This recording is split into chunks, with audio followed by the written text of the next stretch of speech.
So last week we talked about the world of Wasteland and humanity's last beacon of hope, the Abbey. Some of the terminology I use this week's Devo will be a bit confusing if you missed the last one, so I apologize for that. One more thing. I saw a group of demons near the village.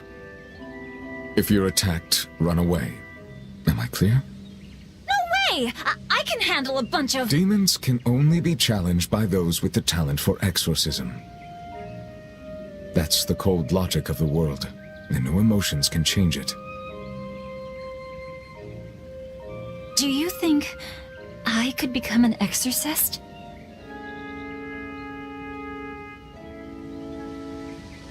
Why is it you think that birds fly?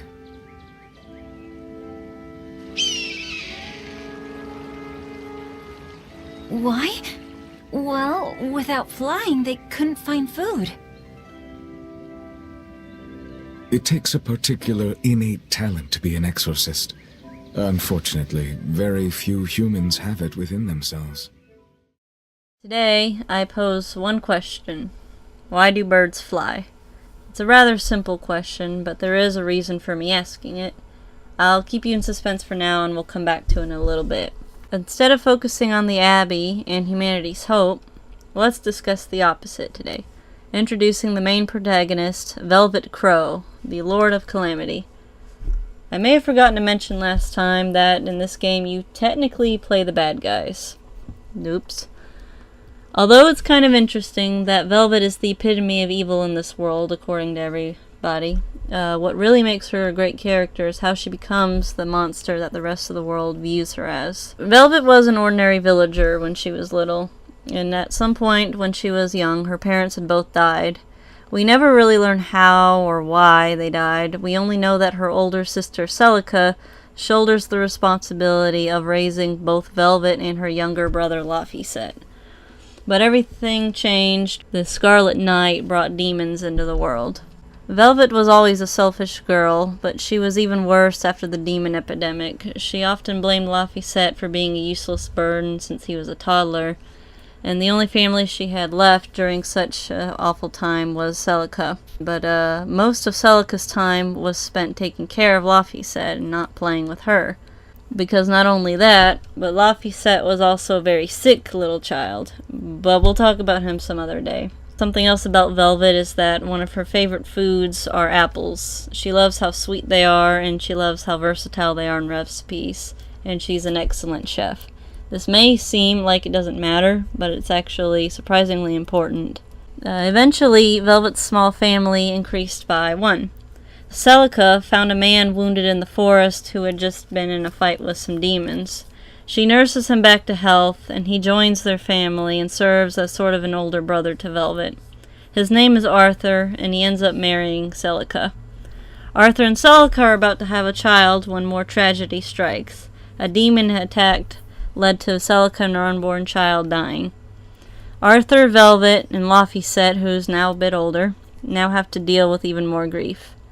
After this point, Arthur and Laphicet are able to communicate with a Malik that starts hanging around the small family named Ceres. However, Velvet is unable to see her, because she does not possess the resonance to. So more time passes, and a special event occurs, known as the Awakening. After an incredibly large demon attack wipes out Velvet's hometown of Abal, Velvet finds Arthur and Laphicet missing. She eventually finds them at this strange altar location, and Arthur is performing a ceremony. Velvet realizes Arthur's goals too late. He's attempting to sacrifice Laphicet. Velvet tries desperately to stop him, but Arthur is successful. He slays Laphicet and offers him to the world as an atonement, awakening Nomina in the process. As Laphicet falls into the pit of the altar, Velvet rushes over to grab a hold of him. The two are basically dangling over the edge of the pit, and Arthur comes over to them. Arthur asks Velvet to let him go and that there's no saving him, but Velvet won't listen to him. Arthur then cuts off Velvet's left arm, and the two both plummet into the pit. This falling represents Velvet's fall from grace. She returns from the pit, but she's changed. She's become a demon herself. She looks primarily the same as she did, but now she has a giant monstrous arm to replace the one that was just cut off. It's at this point that Velvet gives into both hate and despair. She has nothing left, her entire family is gone, and Arthur has betrayed her in the worst possible way.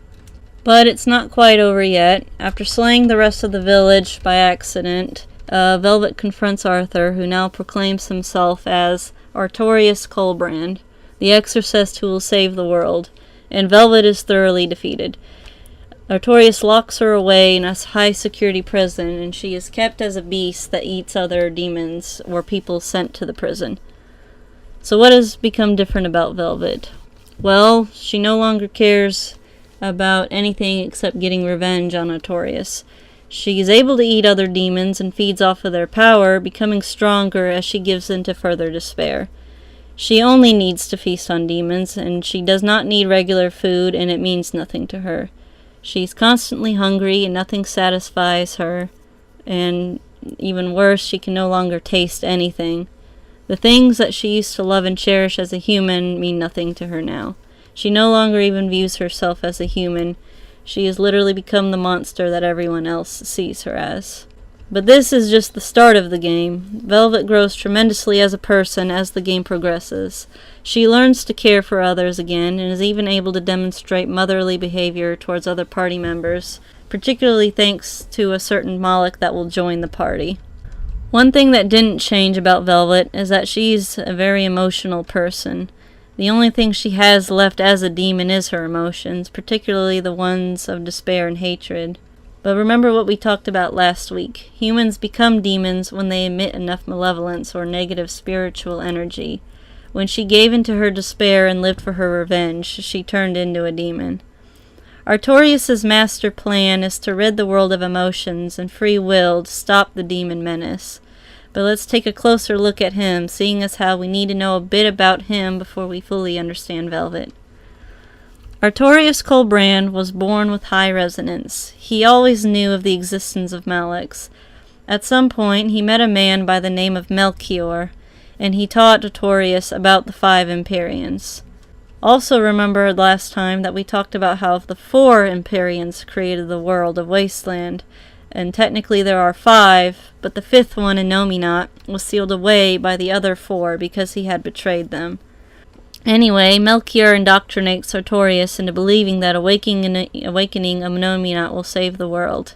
Innominat required sacrifices of people with resonance to awaken. So Artorius began searching all over for suitable sacrifices, but after 10 years he couldn't find anyone. He nearly gave in to despair himself until Celica found him. Celica saved him from his grief, and the things were going to be better, but as mentioned earlier, she dies. Artorius was unable to save her, and he lost the use of his right arm in his attempt. When Celica fell into the same altar that Artorius sacrificed Laphicet at, her unborn child counted as a sacrifice, because he was going to be born with high resonance. Artorius decided that without Celica in his life, there was no point to living. He strengthened his resolve and threw away his emotions so that he could complete his goal of awakening Innominat. He sacrifices Laphicet to complete this goal, and I won't say any more so that you all still have a reason to play the game. But anyway, we see that there are quite a few similarities between Velvet and Artorius. They become like dark mirrors of each other. When confronted with adversity, the two took separate paths that led to the same end. Velvet used emotional outbursts. She gave into despair and hatred. Artorius gave into suppression. He threw away his emotions. But they both died on the inside and lost the things they loved. They were both just going through the motions, and the way they saw it, they had nothing to live for. So now returning to that question that I asked at the beginning of the devotional, why do birds fly? This is a question that Artorius ends up asking Velvet several times throughout the story. They each have an answer that is the complete opposite of one another. Artorius' answer is, because they must. Birds must fly if they want to live and eat, and just to function as birds, they must fly. He has the logical answer. Arthur! I finally have an answer to your question. Why do you think that birds fly?